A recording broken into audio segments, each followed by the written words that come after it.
ముగ్గురు నలుగురు వాళ్ళ స్వార్థ రాజకీయాల కోసమో పదవుల కోసమో రోడ్ల మీద పడి వచ్చిరాని ఆరోపణలు చేసుకుంటా నిరాధారమైన ఆరోపణలు చేసుకుంటూ ముఖ్యమంత్రి గారిని టార్గెట్ చేసుకుంటూ ప్రతిపక్షాలకు అస్త్రాలు అందించే విధంగా వ్యవహరించడం అది మంచి పద్ధతి కాదు.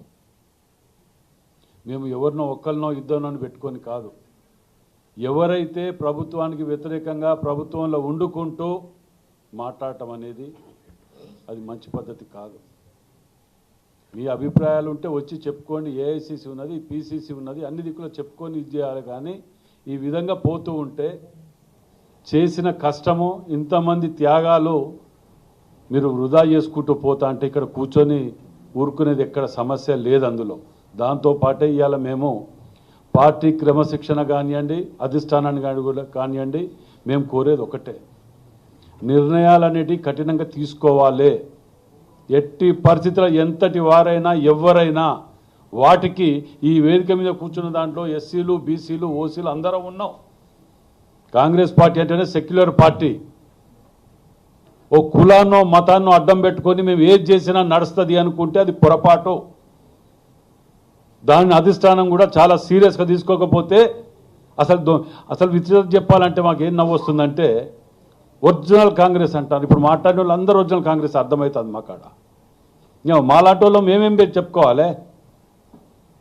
వాళ్ళు మాట్లాడేది ఏం మాట్లాడుతున్నారు? పార్టీ మారలేదనా, లేకపోతే వాళ్ళు తిరిగి 4 పార్టీలు తిరిగి వచ్చే వాళ్ళే మాట్లాడుతున్నారు. ఇవాళ మీకు అంత కష్టం అనిపిస్తుంది ఏమంటే మేము మాట్లాడాలి. మేము అడిగేది ఏది ఉంటే మేము అధిష్టానం దగ్గర పోయి మాట్లాడుతుంటాం. నలుగురిని గెలిపించినామంటారు. ఇటు సీఎంఏ ఏకంగా తుపాకి రాముడు కూడా మంచిగా మాట్లాడతారు కొద్దిగా గొప్ప. సీఎంనే మేము చేసినాం, పీసీసీనే మేము చేసినాం. ఏంటి నువ్వు చేసింది? 12 నియోజకవర్గాలలో వరంగల్ జిల్లాలో 11 మెజార్టీ వచ్చింది పార్లమెంట్లో. నీ ఒక్క దగ్గర 9,000 ఎందుకు మైనస్ వచ్చింది? మాకేం తెలియదు, మాకు సంబంధం లేదు అంటే పద్ధత. వెనుక బ్యానర్ ఉంటుంది, నీ కేక్ కట్ చేస్తుంటారు. నువ్వు జిల్లాలో ఒక్క ఎమ్మెల్యేతో మంచుకున్నావా? నువ్వు పద్ధతి లేకుండా, పాడు లేకుండా, బ్లాక్ మెయిలింగ్ పాలిటిక్స్. ఏ పార్టీకి పోతే నువ్వు ఎన్న తిట్లే మొట్టమొదటి టీడీపీ, తర్వాత కాంగ్రెస్, తర్వాత వైఎస్ఆర్సీపీ, తర్వాత బీఆర్ఎస్, మళ్ళా కాంగ్రెస్. ఎక్కడ ఒక్కరితోటి మంచుకున్నావా నువ్వు? పోతూ పోతూ బీఫామ్లు కూడా ఎత్తుకపోతారు. ఆ రోజు కాంగ్రెస్ వీడిపోయేటప్పుడు కష్టకాలంలో కాంగ్రెస్ పార్టీ కష్టకాలంలో వదిలిపెట్టిపోయాను, బీఫామ్లు ఎత్తుకపోయాను. నోటికి ఏది వస్తుంది మాట్లాడుకుంటూ వదిలిపెడుతుంటే మాలాంటి కష్టపడి 54 కేసులు పొద్దుగా లేస్తే సంసారం సగం కోట్ల చేస్తారా మేము. అయినా మీకు మంత్రి పదవులు ఇచ్చి ఇచ్చేస్తే మీరు ఇచ్చే గౌరవం ఇదా? సంబంధం లేదని ఒక మాట అంటే అయిపోతుందా? అధిష్టానం కూడా ఉంటే ఉన్నది, ఏది పోతే పోయింది. కానీ ఇలాంటి వాటిని క్షమించుకుంటూ పోతే మాత్రం మాకు కూడా ఓపికలు అన్నిటి పోతుంటాయి. మాకు కూడా ఇది లేకుండా పోతున్నది. ప్రజలకు విశ్వాసం కోల్పోయే పరిస్థితులు వస్తున్నాయి.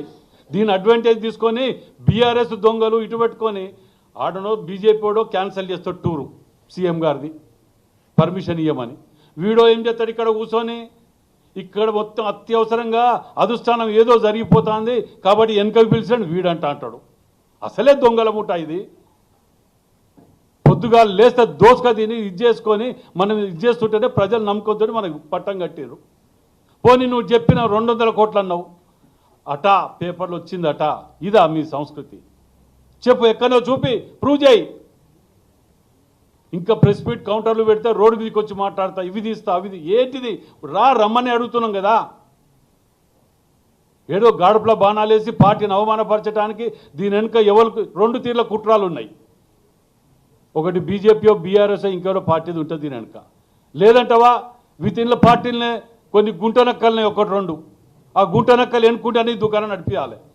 మీ యొక్క స్వార్థ రాజకీయాల గురించి మాలాంటి వాళ్ళని బదనాం చేసి ఇట్లా అవమానపరుచుకుంటూ రక్తం దాగుతా కాంగ్రెస్ కార్యకర్తలది మీ ఎక్కడ పోయినా పర్లే, మా పదవులు ముఖ్యం అనుకుంటే మాత్రం దయచేసి పార్టీలకు వెళ్ళి బహిష్కరించక ముందుకే వెళ్ళిపోండి. మేము అధిష్టానాన్ని కానివ్వండి, ఇంకా వేరే ఏది కానివ్వండి, మేము రిక్వెస్ట్ చేసి అడుగుతున్నాం. ఇలాంటి వాటిని ఇక ముందు జరగకుండా జరిగితే తక్షణం బహిష్కరించే విధంగా ఎంతటి వారైనా పర్లే, ఏ కులమైనా పర్లే, ఎవరైనా పర్లే ఆ నిర్ణయం తీసుకోకపోతే కార్యకర్తలల్లా చాలా నష్టపోయే ప్రమాదం ఉన్నది.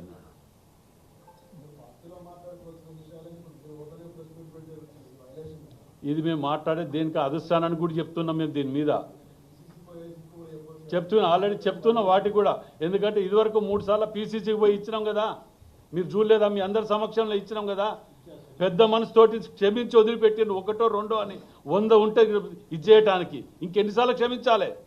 ప్రతి మాటకి ఇదేనా? దానికి ఒక లిమిట్ ఉంటుంది, పద్ధతి ఉంటుంది.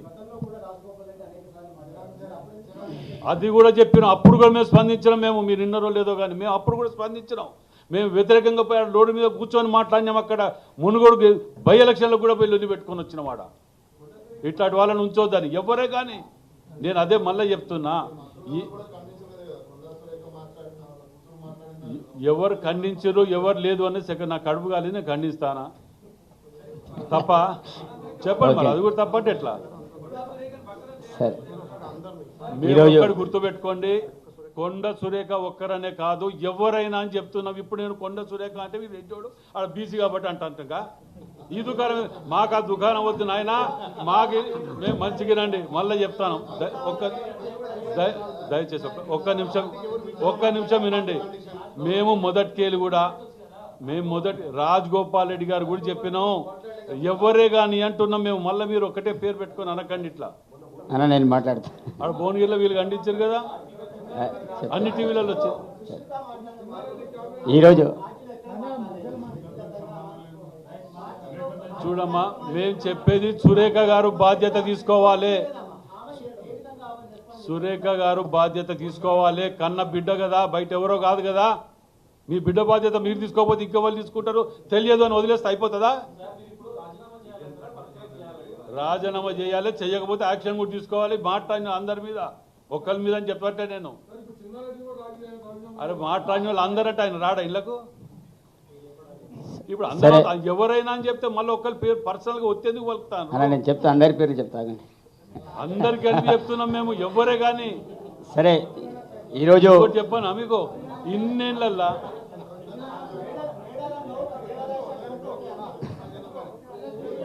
ఈరోజు మీడియా మిత్రులకి అందరికీ కూడా నమస్తే. మేము ఇక్కడ వచ్చిన మా విప్